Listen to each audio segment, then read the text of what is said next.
Guys আজকে চলে গেছি আমি অ্যাকোরিয়াম শপে গিয়ে আমার এই অ্যাঞ্জেল দুটি খুবই পছন্দ হয়, তাই আমি এই অ্যাঞ্জেল দুটি কিনে আনার পরে এটিকে আমি অ্যাগ্রিমেট করে রাখি আমার এই হাউসে।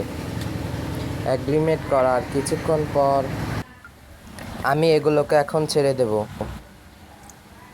দেখেন গাইস সেগুলোকে কি সুন্দর লাগবে, এরা এখন চলে যাবে।